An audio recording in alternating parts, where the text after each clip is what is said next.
Hello friend, welcome to my channel study with Ayush Saxena and Aarushi Saxena. आज हम class 8 की English supplementary का चैप्टर 3 देखेंगे जिसका नाम है द सेल्फिश जायंट। चलिए फ्रेंड्स, शुरू करते हैं। The giant's garden was beautiful and children love to play in it. The giant who was selfish built a high wall round his lovely garden. Children did not enter the garden thereafter, nor did spring and summer, till the giant experienced a change of heart. चलिए friend, इसका मतलब है कि the giants एक giant होता है, उसका garden है बहुत सुंदर होता है और बच्चे उसमें खेलना बहुत पसंद करते हैं। The giant who was selfish, वो जायंट ना बहुत सेल्फिश होता है।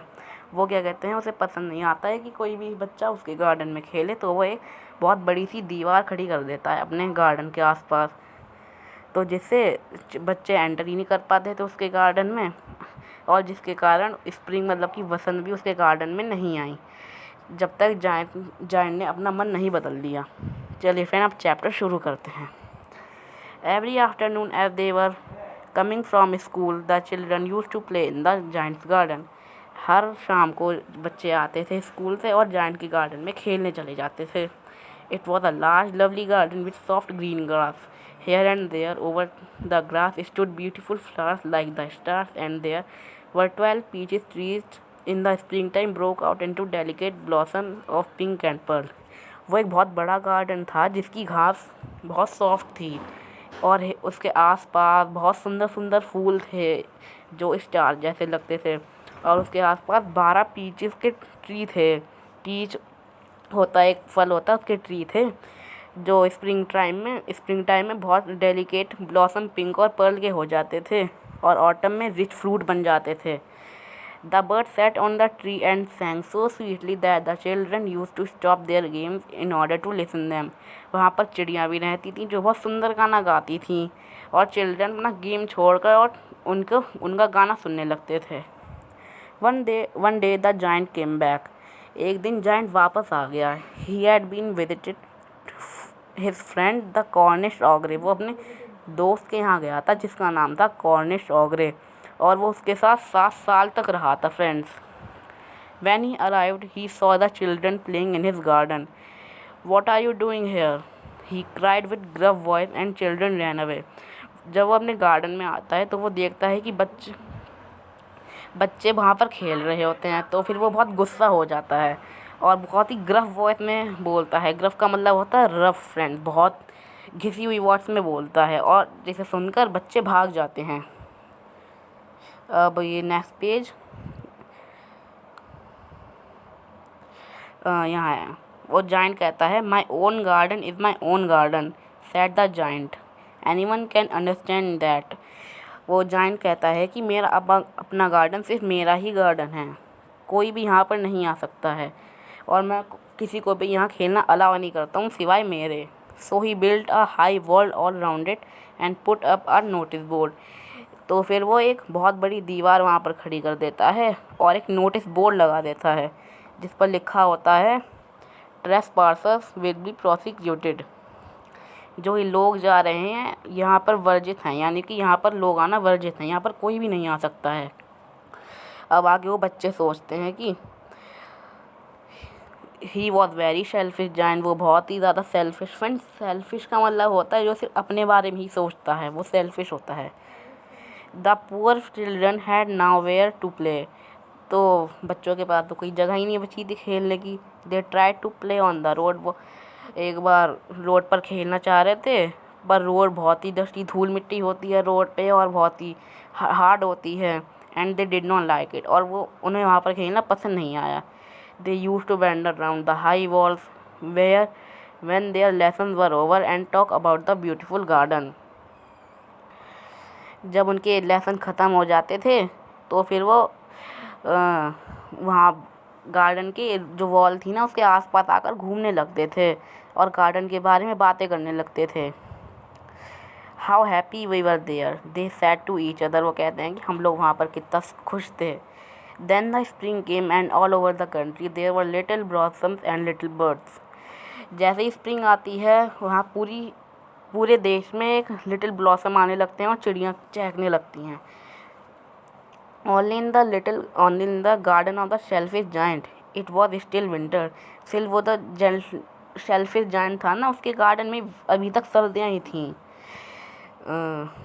The birds did not care to sing in it as there were no children. वो चिड़िया भी वहाँ पर नहीं आती थी क्योंकि उन्होंने देखा वहाँ पर तो कोई बच्चा ही नहीं है, और जो ट्रीज थे वो ब्लॉसम करना भूल ही गए थे। Once a beautiful flower put its head out from the grass, but when it saw the notice board it was sorry for the children's.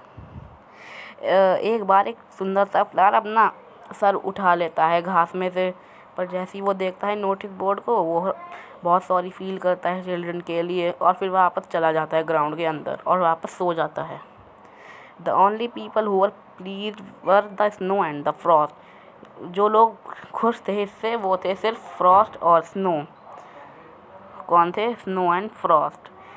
Spring has forgotten this garden. वो कहते हैं ये जो स्नो एंड फ्रॉस्ट है वो कहते हैं कि spring has forgotten this garden. Spring तो भूल ही गई है इस गार्डन को। They cried. वो लोग बोलते हैं आपस में ही, so we will live here all the year around. तो हम लोग साल भर यहाँ पर रह सकते हैं। The snow covered up the grass with her great white cloak. दो जो बर्फ़ होती है वो घास को पूरी तरह से ढक लेती है अपने वाइट क्लॉक से। The Frost painted all the tree silver. जो फ्रॉस्ट होती है ये सब स्नो से रिलेटेड चीज़ें होती हैं, वो ट्रीज़ को पूरा कवर कर लेती हैं। They invited the north wind to stay with them. वो फिर नॉर्थ विंड को भी बुला लेती हैं अपने साथ रहने के लिए। He was wrapped in furs and he rode all day about the garden and blew the chimney pots down। वो फर्श में लिपटे होते हैं और दिन भर रोर करते रहते हैं और चिमनी के पास घूमते रहते हैं। This is a delightful spot he said. वो कहते हैं ये तो बहुत बढ़िया जगह है, हमें यहाँ पर हेल को भी बुला लेना चाहिए। So the hell come every day for 3 hours।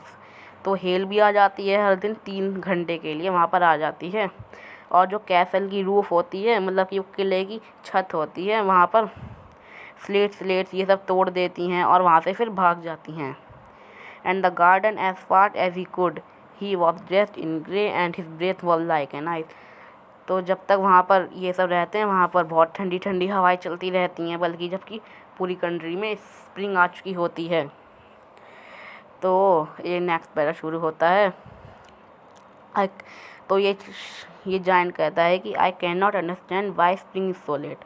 Giant कहता है मैं समझ नहीं पा रहा हूँ कि स्प्रिंग आखिर इतनी लेट क्यों हो गई है। जायंट अपने आप से ही कहता है, as he sat at the window and look out as is cold white garden. वो विंडो से बाहर देखता है अपने वाइट गार्डन की तरफ और सोचता है कि I hope there will be a change in the weather. मैं आशा करता हूँ कि वेदर में कोई चेंज आए। But the spring never come not the summer. पर फिर भी स्प्रिंग नहीं आती है, ना ही समर आती है। The autumn gave golden fruit to every garden but to the giant garden she give none. जो ये पेड़ पौधे होते हैं वो हर गार्डन में फ्रूट दे चुके होते हैं, पर जायंट के गार्डन में वो कुछ नहीं देते हैं। ये पेड़ कहते हैं कि ही इज़ टू सेल्फिश। वो बहुत सेल्फिश है। So it was always winter here. इसलिए यहाँ पर हमेशा विंटर ही रहेगी। And the north wind and the hell and the Frost and the snow dance about through the trees. जो ये नॉर्थ विंड हेल ये सब होते हैं ये ट्रीज़ के पास हमेशा डांस करते रहते हैं। One morning the giant was lying awake in his bed and he heard some lovely music. एक सुबह आती है तो जायंट उठता है अपने बेड से और उसे बहुत सुंदर सा म्यूज़िक सुनाई देता है। It sounded so sweet to his ears that he thought it must be king's musician passing by. वो सोचता है कि ये तो बहुत सुंदर सा गाना है ज़रूर। वो सोचता है कि किंग के म्यूजिशियन जा रहे हैं, यहीं से गुजर रहे होंगे। It was really only a little Lynette. पर वो तो सिर्फ एक छोटी सी लिनेट होती है। फ्रेंड, लिनेट ये एक चिड़िया दो रखी है यहाँ पर, ये ब्राउन कलर की होती है, बहुत सुंदर गाना गाती है ये। वो अपनी विंडो से बाहर झाँक कर देखता है। But it was so long since he had heard a bird singing in his garden that it seem to him to be the most beautiful music in the world. उसने ये गाना बहुत टाइम के बाद सुना था, तो वो उसे लग रहा था कि ये दुनिया का सबसे सुंदर गाना है। Then the hail stop dancing over his head. यह सुनकर इस हेल भी उसके सर से चली गई। And the north wind north wind ने रोर करना बंद कर दिया। And a delicious perfume came to him through the open casement. जैसे उसने अपनी विंडो खोली तो बहुत अच्छा सा परफ्यूम आने लगा वो। I believe the spring has come at last said the giant and he jumped out of the bed and look out. तो जायंट कहता है कि चलो अच्छा है कि स्प्रिंग आ गई है। एंड तो स्प्रिंग देखने के लिए वो अपने बेड से उठता है और वो बाहर जंप मारता है। अब ये इसका सेकंड पार्ट है फ्रेंड्स। सेकंड पार्ट हम नेक्स्ट वीडियो में कवर करेंगे। आपको अच्छा लगा हो तो चैनल को लाइक करिए, वीडियो को। चलिए फ्रेंड, थैंक यू।